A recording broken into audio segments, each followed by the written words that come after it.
Yeah. So those of you that don't know, Xbox has their XBLA, which is where everyone goes to spend their money. Then there's XBLIG, where Xbox Live indie games, I think they call it, where anyone can go and release a game on there. But they say the market for that is like, you know how doom and gloom the iPhone market is, and how bad people talk about the iPhone sometimes.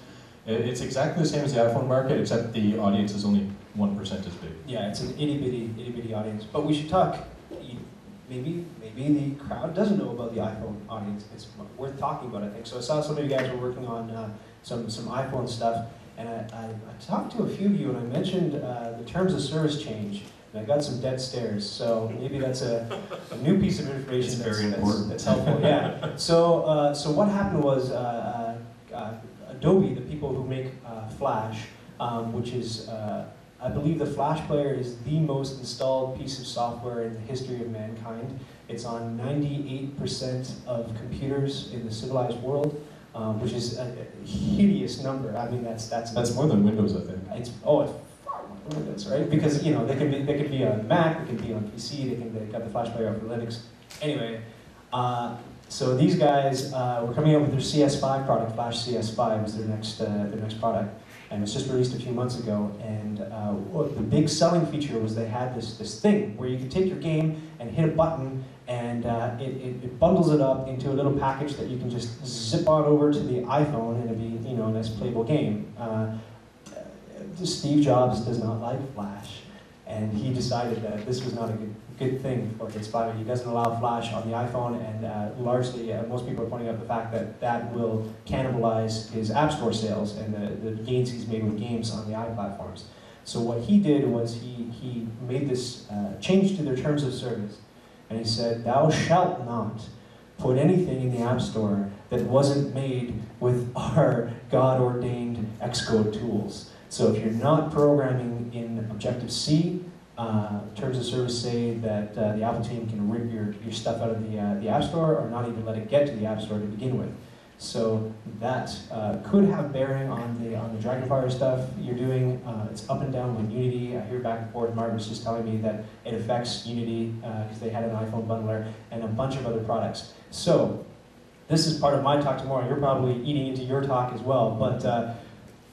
My opinion, you can tell me, we're getting in debate a little bit. App Store, bad news. To Andy. Yeah, it's worse news than you just said. Why? Oh no, it's just, it's not actually so bad. I mean, I hate the App Store, and I think you have better chances playing roulette. However, if you're lucky, if Apple turns its money hose on you, if you're a winner, you win huge. Well, probably confused. Fantastic effect. Yeah. So, but I mean, you talk about Flash. Do you have to be as lucky with Flash? Well, let's talk about what you can do with Flash. You go get the 30-day trial, like I say. You do a few tutorials. This is how I got my job at Chorus, by the way. They wanted me to go. They had a position for a game developer. I was in a college exactly like yours, taking a course similar to the courses that you guys are taking, except I was more on the animation side. They had one course that was using a product called Director, which is kind of a little bit like Flash, had a scripting language. You could throw graphics together and add some interactivity, some functionality. So flash forward a couple years later, and YTV was looking for a game designer, and they said, I didn't know how to use Flash. They wanted this person to use Flash. So I took my existing graphics, downloaded the 30-day trial, did 10 tutorials that shipped with the project, and recreated the thing that I had made in college in Flash. And friends, it wasn't even a game. But I took it into them, and I did the interview in Bermuda shorts and a Hawaiian shirt, and I showed them this thing, and it's up on my site, you can check it out. But I talk about luck. I happened to be the best thing they saw that day, which wasn't saying much, and they gave me the job. And I mean, 7 years later, I went and started my own company. So, what can you do with Flash today? I feel like Adobe should be paying me money. Well, download the 30-day trial, or get it the way that students sometimes do, and look up. That would be the education yes, the educational bundle license, which is only $100 and worth every penny.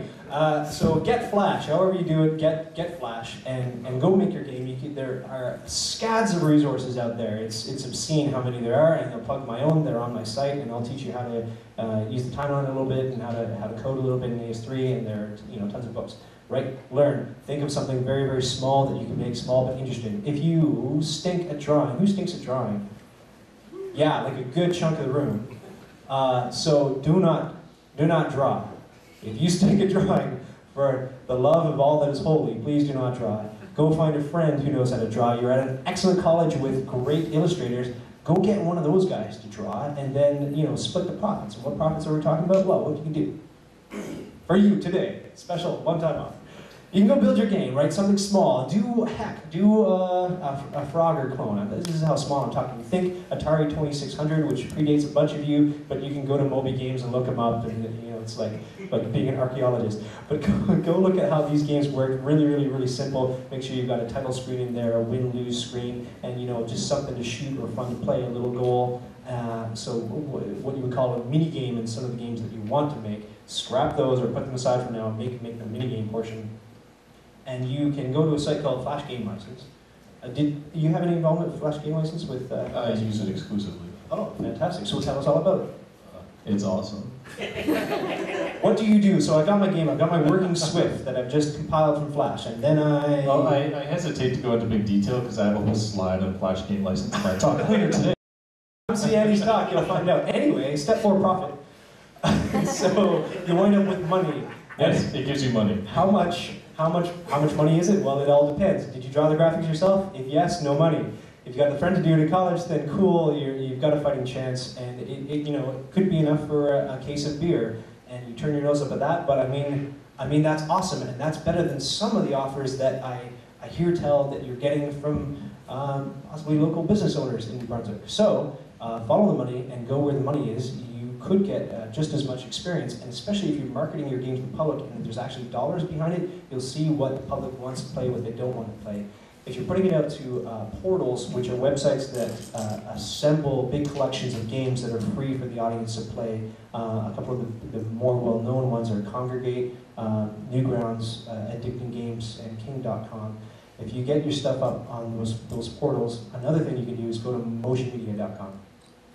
Motion Media gives you a piece of code, and it's real simple. You just copy the code after you make a profile, stick the code in your game.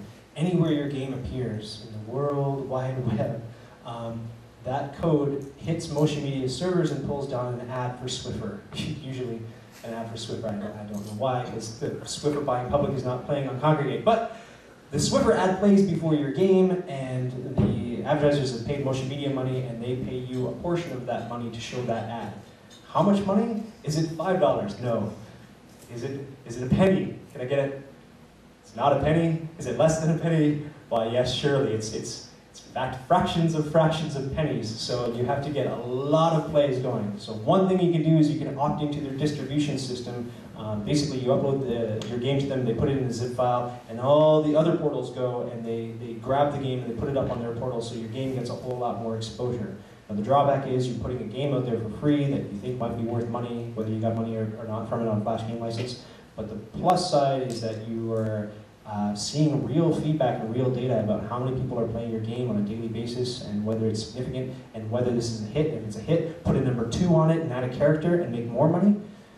That's a great idea. Why not? Do it. It works. Yeah, absolutely. Well, I don't have much time left. In fact, we have less than a minute. Yeah, but I would say though that no matter what platform you want to develop for, if the core mechanic can't be encapsulated in a weekend two-dimensional, like if you spend a weekend to make a two-dimensional, very basic game, say at the Game Jam at the end of this week, if you can't make or at the end of this conference, if you can't make your core mechanic during the Game Jam, it's probably not going to fly. Now, you can spend a year polishing your game mechanic, fine. But if you have a playable game mechanic, that works a million times better for like going to GDC and pitching your game. Letting them actually play the game works so much better than a design doc, and you'll have way more luck. So, yeah. So, Flash A, console boo, go make money, you're awesome. Okay, we have 15 minutes for discussions now. Okay, so now quarter two. So questions on the state of the industry? Flash is a big talk today. So, Alex? I was just wondering, how easy would you say would it be for someone with little to no programming experience to learn AS3? I have a background in programming. I've been programming ever since I can remember. So I always knew programming, but I didn't go to college for programming. I didn't know what object-oriented even meant. Like, it was all just basically basic PHP scripts. I gave myself 1 month to download Flash for the first time. Downloaded Notepad++, I did all my code in there actually, and learned object-oriented programming, made 15 prototypes, picked the best one, and polished it and released it in 30 days, about full-time work. So that's how fast I did it. I knew the fundamentals of programming, so I knew what an if statement was and things like that. I knew the basics, but I did teach myself during that time object-oriented and a lot of like putting your source code in more than one file. Like what? I, on the other hand, am a moron. It took me about 3 years in chorus because it started from scratch, and I started on the art side, so it took me 3 years before I was actually able to feel like I had superpowers and I knew how to use AS2. When it came time to make the switch to AS3, I spent 2 months trying to learn it. I got the